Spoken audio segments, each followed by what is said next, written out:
এবং হচ্ছে আরো আশ্চর্যজনক বিষয় সেটা হচ্ছে জাস্ট গতকালকে নির্বাচনের মধ্যে দিয়ে একটা নতুন সরকার আসতে যাচ্ছে, কিন্তু এর মধ্যেই সেই সরকারের নাম ব্যবহার করে হুমকি দেওয়া হচ্ছে।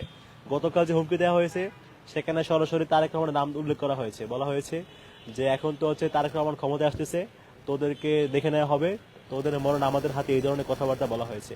এবং হচ্ছে যেই নাম্বার থেকে তাকে হুমকি দেওয়া হয়েছে ওই নাম্বার থেকে আমাকেও বিগত কয়েক মাস ধরে হুমকি দেওয়া হচ্ছে ধারাবাহিকভাবে। এ বিষয়ে আমিও অভিযোগ জানিয়েছিলাম, কিন্তু কোনো ব্যবস্থা নেওয়া হয় নাই। তো এই কারণে হচ্ছে এখন ওই নাম্বার থেকে আবারও মোসাদ্দেককে হুমকি দেওয়া হচ্ছে। তো হুমকি দেওয়া এবং জিডি করা সংক্রান্ত বাকি কথাগুলো বলার জন্য অনুরোধ করছি মুসাদ্দিককে। প্রিয় সাংবাদিক বন্ধুগণ, আমরা গভীর বিস্ময়ের সাথে লক্ষ্য করছি যে যারা যারা যেখানেই যখন যে পরিস্থিতি উদ্ভব হয়, যারাই কিছু কথা বলার চেষ্টা করে তাদেরকেই থামিয়ে দেওয়ার জন্য, দমিয়ে দেওয়ার জন্য বিভিন্ন ধরনের পন্থার আশ্রয় নেওয়া হয়। এই পন্থাগুলোর মধ্যে কখনো হত্যার হুমকি, কখনো গুজব ছড়িয়ে বিতর্কিত করা বা অন্য কোনো উপায়, এই উপায়গুলো অবলম্বন করা হয়। তো এই ধরনের ঘটনাগুলোর সাথে আমরা নিত্য নৈমিত্তিকভাবেই পরিচিত। যেহেতু আমরা অ্যাক্টিভিজম করি, আমরা এটা মাথায় মেনে নিয়েই আসছি যে আমাদেরকে আজ হোক কাল হোক একদিন হয়তো মারা যেতে হবে, অথবা আঘাত পেতে হবে, অথবা শহীদ হতে হবে। এই চিন্তা করেই, এই জিনিসটা মেনে নিয়েই আমরা অ্যাক্টিভিজমে এসেছি এবং সাধারণ মানুষের পক্ষে কথাগুলো বলার চেষ্টা করি। আমরা আমাদের জীবনকে হাতের মুঠো নিয়েই খুনি হাসিনার বিরুদ্ধে আমরা রাজপথে দাঁড়িয়েছিলাম।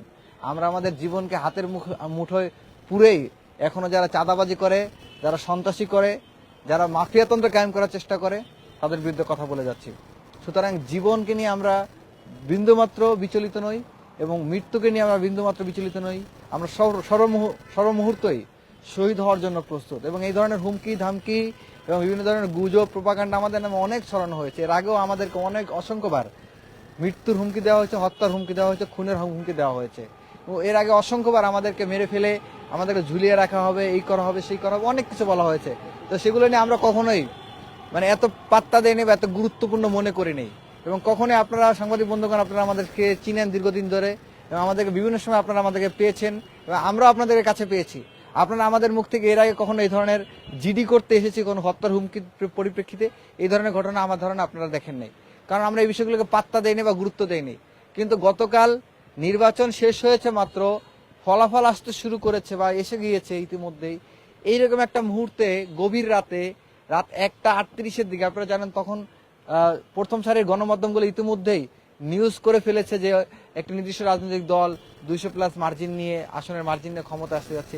এইরকম একটা মুহূর্তে যখন আমাদেরকে হত্যার হুমকি দেওয়া হয় এবং হত্যার হুমকি দেওয়ার ক্ষেত্রে এই যিনি প্রধানমন্ত্রী হবেন তার নাম ব্যবহার করা হয়, সেটা আমাদের জন্য অ্যালার্মিং এবং প্যাথেটিক। তো সে কারণে আমরা বাধ্য হয়েই আমরা আজকের এই জিডিটি করেছি। আমরা জানি না কতটুকু কি করতে পারবে। আপনারা জানেন শরীফ ওসমান হাদি ভাইয়ের প্রতি এই ধরনের হত্যার হুমকি দেওয়া হয়েছিল, তাকেও মেরে ফেলার জন্য বারংবার হত্যার হুমকি দেওয়া হয়েছিল, বিদেশি নাম্বার থেকে, দেশি নাম্বার থেকে, বিভিন্নভাবে, এবং প্রকাশ্য ঘোষণা দেওয়া হত্যার হুমকি দেওয়া হয়েছিল।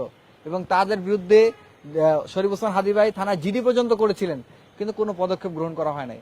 আমরা জানি না আমরা যে আজকে জিডিটি করলাম সেই জিডিটির কতটুকু পদক্ষেপ গ্রহণ করা হবে সেটিও আমরা অবগত নই, সেটা আমরা পরিষ্কার নই। আমরা জানি না যে আদৌ কোনো পদক্ষেপ গ্রহণ করা হবে কিনা। তো সেটি নিয়ে আমরা বিন্দুমাত্র বিচলিত নই।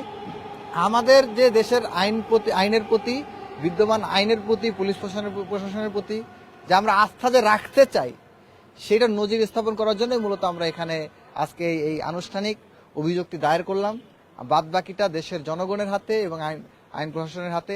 আমরা অলওয়েজ ওপেন ফর কিল, আমাদের কোনো ভয় নাই। আমরা যেভাবে হাসিনার বিরুদ্ধে, হাসিনার জুলুম শাহের বিরুদ্ধে, ফেসিবাদের বিরুদ্ধে কথা বলে গিয়েছি, ঠিক একইভাবে আমরা ইন্টারিম গভর্নমেন্টের বিভিন্ন অনিয়ম এবং বিভিন্ন অপকর্মের বিরুদ্ধে আমরা কথা বলেছি। একইভাবে যে দল ক্ষমতাসীন এসেছে বা যারা বিরোধী দল হয়েছে, প্রত্যেকের বিরুদ্ধে, প্রত্যেকের যার যখন অপকর্ম মনে হয়েছে, অন্যায় করেছেন, আমরা ধরাই দেওয়ার চেষ্টা করেছি, তার প্রতিবাদ জানানোর চেষ্টা করেছি। এবং এটি আমাদের আজন্ম লড়াই, আমরা এই লড়াই আজন্ম চালিয়ে যাব। এর জন্য যদি আমাদেরকে জীবন দিতে হয়, আমাদেরকে যদি মেরে ফেলা হয়, ফাঁসিতে ঝোলানো হয়, জেলে নেওয়া হয়, আমরা যে কোনো বিষয়ের জন্য প্রস্তুত আছি ইনশাআল্লাহ। আমাদের কোনো এই বিষয় নিয়ে কোনো ভয়ের কিছু নাই, কোনো শঙ্কার কিছু নাই, কোনো ভেঙে পড়ার কোনো কিছু নাই। আমরা আমাদের লড়াইটা চালিয়ে যাব। আপনারা জানেন এই আমাদের ডাক্তার সমস্যা সম্পাদক এবি জুবাইরকেও হত্যার হুমকি দেওয়া হয়েছিল এবং আরো অনেকেরই, আমাদের সাথে যারা একসাথে কথা বলেন, কাজ করেন, প্রত্যেককেই নিয়মিত হত্যার হুমকি দেওয়া হয়। আমরা এগুলো নিয়ে মোটেও বিচলিত নই, বিন্দুমাত্র বিচলিত নই। আমরা আমাদের লড়াই চালিয়ে যাব এবং আমরা যদি মারা যাই, আমরা যদি শহীদ হই এবং আমাদের যে কবর হবে, সেই কবরে যে ফুল গাছ জন্মাবে, সেই ফুল থেকে যে সুবাস বের হবে, সেই সুবাস সেই কবর যারা জিয়ারত করতে আসবে, সেই ফুলের সুবাস পেয়ে সেই জিয়ারতকারীরাও আমাদের মতো একই ভাষায় একইভাবে সকল জুলুমতন্ত্রের বিরুদ্ধে, জুলুম শাহীর বিরুদ্ধে, মাফিয়াতন্ত্রের বিরুদ্ধে, চাঁদাবাজির বিরুদ্ধে, গুন্ডাতন্ত্রের বিরুদ্ধে, ফেসিবাদের বিরুদ্ধে, স্বৈরতন্ত্রের বিরুদ্ধে তারা কথা বলা অব্যাহত রাখবে। এবং আমাদের এই লড়াই প্রজন্ম থেকে প্রজন্ম তরে চলে যাবে এবং আমাদের অসংখ্য সাথীকে আমরা শরীফ ওসমান হাদি ভাইয়ের মতো এই ভূপৃষ্ঠের কন্দরে কন্দরে রেখে এসেছি এবং আমিও এরকম একটি কন্দরে চলে যেতে আমি আর কোনো দ্বিধা নেই। আমরা আজন্ম সত্যের পক্ষে লড়াই চালিয়ে যাব এবং আমাদের এই সংগ্রাম জারি থাকবে ইনশাল্লাহ। তবে আমরা এতটুকু অন্ততপক্ষে আহ্বান জানাতে চাই, আমরা দেখতে পেয়েছি যে শরীফ ওসমান হাদি ভাইকে খুন করা হয়েছে, অথচ এখন পর্যন্ত সেই খুনিদের বিচারের ব্যাপারে কোনো পদক্ষেপ ইন্টারিম গভর্নমেন্ট দৃষ্টান্তমূলক কোনো পদক্ষেপ গ্রহণ করা হয় নাই বা করে নাই। আমরা আশা রাখতে চাই অন্ততপক্ষে আমরা যদি শহীদ হয়ে যাই, অন্ততপক্ষে তাদেরকে বিচারটা অন্ততপক্ষে করা হয়। এতটুকু ইনসিকিউরিটি আমরা চাই। আমরা জানি না এই ইনসিকিউরিটি করার এটা নিশ্চিত করার সক্ষমতা আইন প্রশাসনের বা পুলিশ প্রশাসনের কতটুকু আছে আমরা জানি না। তবে যদি তাদের সদিচ্ছা থাকে আমাদের বিশ্বাস তারা পারবেন। তারপর আমরা এই আশাটা রেখে যেতে চাই। আমরা আশা রাখবো যে আমাদের এই লড়াই যুগ যুগান্তরে প্রজন্ম থেকে প্রজন্মতরে অব্যাহত থাকবে ইনশাল্লাহ। আচ্ছা, সাংবাদিক বন্ধুগণ, আপনাদের মাধ্যমে আরেকটা বার্তা দিব আর কি। এটা হচ্ছে উপরে ধর, এটা হচ্ছে বিএনপির হাইকমান্ডের প্রতি আমাদের একটা খোলা চিঠি আর কি। আমরা আজকে সকাল থেকে নানা মাধ্যমে খবর পাচ্ছি, আমাদের কাছে অনেকে অভিযোগ করছেন যে সারা দেশ জুড়ে বিএনপি নেতা কমিটির দ্বারা সারা দেশে এক ধরনের অরাজকতার পরিস্থিতি সৃষ্টি করা হচ্ছে। আমরা শুনতে পাচ্ছি, বিভিন্ন জায়গায় অভিযোগ পাচ্ছি যে যারা হচ্ছে ধানের শীষে ভোট দেয় নাই বা বিরোধী দলের নেতাকর্মী আছে, এদের বাড়িঘরে হামলা করা হচ্ছে, দোকানপাটে ভাঙচুর করা হচ্ছে, অনেককে পিটিয়ে আহত করা হচ্ছে। আমাদের কাছে স্পষ্ট প্রমাণ রয়েছে, অনেক জায়গাতে অভিযোগ পেয়েছি। তো এই বিষয়টা আসলে আমাদেরকে শঙ্কিত করে যে আমি আসলে মিডিয়ার মাধ্যমে বিএনপি হাইকমান্ডের প্রতি একটা খোলা চিঠি দিচ্ছি যে জনগণ আপনাদেরকে দায়িত্ব দিয়েছে দেশ পরিচালনা করার জন্য, দেশ দখল করার জন্য নয়। তো সেই জায়গা থেকে আপনার দায়িত্বশীল আচরণ করবেন এবং আপনারা যারা ঢাকায় বসে হচ্ছে সুশীল বানিয়ে দিচ্ছেন, শান্তি বানিয়ে দিচ্ছেন, আপনারা দয়া করে এগুলো বন্ধ করে প্রত্যন্ত অঞ্চলে আপনাদের নেতাকর্মীরা যারা হচ্ছে এভাবে বিভিন্ন বিরোধী দলের নেতাকর্মীদের উপরে হামলা মামলা চালাচ্ছে, বাড়িঘর দখল নিচ্ছে, দোকানপাট ভাঙচুর করছে, অগ্নিসংযোগ করছে, এদেরকে কন্ট্রোল করেন, এদেরকে নিয়ন্ত্রণ করেন। এদেরকে নিয়ন্ত্রণ করতে না পারলে এদের মাধ্যমে যে ম্যাসাকারটা হচ্ছে এর পরিণতি আপনাদেরকে হাসিনার মতো করে ভুগতে হবে। ওই জায়গা থেকে আমি আপনাদেরকে অনুরোধ করবো, আহ্বান করব, আপনারা দায়িত্বশীলতাতে পরিচয় দিবেন এবং হচ্ছে জনগণ আপনাদেরকে বিশ্বাস করে যে আমানত আপনাদের কাছে তুলে দিয়েছে সেটা যেন হচ্ছে আমানত হিসেবে মনে করে আপনারা দায়িত্বটা পালন করেন।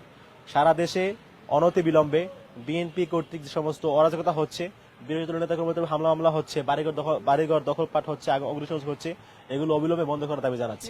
আচ্ছা, এটা হচ্ছে পঞ্চগড়ে হামলা হচ্ছে, দিনাজপুরে হামলা হচ্ছে এবং হচ্ছে আপনারা মিডিয়ার মাধ্যমে আমি মনে করি আপনারা মিডিয়ারা হচ্ছে সমাজের দর্পণ, আপনারা খোঁজ খবর নিন। অনেকগুলো বিষয় মিডিয়া আসতেছে না, আপনারা একটু চেষ্টা করলেই প্রত্যন্ত খবরগুলো চলে আসবে। আমি স্পেসিফিক বলতেছি, বিশেষ করে পঞ্চগড়, দিনাজপুর, নোয়াখালী এসব এলাকায়, নরসিংদী এসব এলাকায় থেকে আমাদের কাছে খবর আসতেছে, আপডেট আসতেছে। আপনারা একটু তদন্ত করবেন। নাম্বারটা হচ্ছে